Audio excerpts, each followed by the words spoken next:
Hello.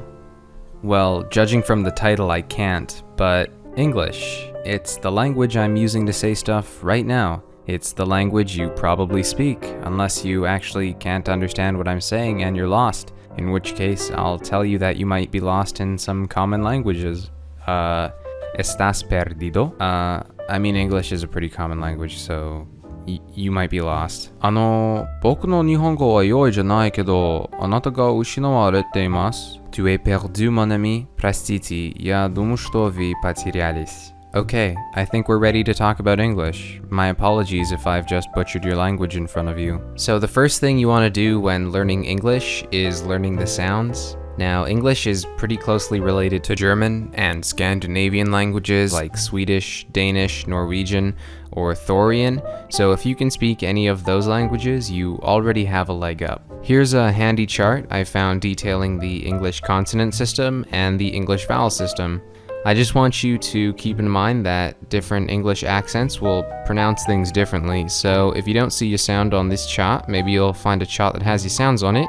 Just Google RPA charts for X-English or something and you'll probably find it. You might not be familiar with any of these symbols, and that's because they're in IPA, or International Phonetic Alphabet, which is basically just a fancy way to say that each symbol represents a true direct sound. For example, that N with the weird hook on it, yeah, that one. It uses that hook because it has self-esteem issues and it wants to be special and unique. So instead of pronouncing it you'd pronounce it There are actually a lot of symbols here, so I think we're just gonna skip this part and move on to grammar.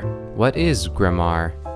Grammar is essentially a set of laws that dictate how you should construct sentences. Actually, there are a lot of grammar rules. I don't think we can cover it here, so we'll just skip that too. The next thing you want to do is learn words. I mean, without grammar, you'll probably have a really rough time putting them together, honestly, but no, wait, there are actually a lot of words here too. Well, it's fine. All of you probably already speak English, so we're just gonna skip this part. So English is actually a pretty weird language, and to be honest, I think as a language, it definitely has a lot of confusing factors, so we should probably clear up some confusions before it becomes a problem. Why is it that night and night sound the same but mean different things and are spelled different ways? If we're ignoring night's historical pronunciation and just sticking to modern pronunciation. There's actually a word for this. These thingies are called homophones. A homophone is basically a word that is said the same way as another word but has a different definition. A lot of you already probably hated this concept without even knowing it existed, but not because you hate inconsistencies, most likely because you hate puns. Homophones are probably the greatest producer of puns in the world, and oftentimes these puns rely on using words that may mean different things but use similar pronunciation. On top of the homophones, there are homonyms, which also probably account for a lot of confusion for English speakers. For example, let's say I'm working and I say to my partner, "Hey, can you pass me that bar?" And instead, my partner passes me a bar. Yeah, exactly. Here, let me spell it out for you.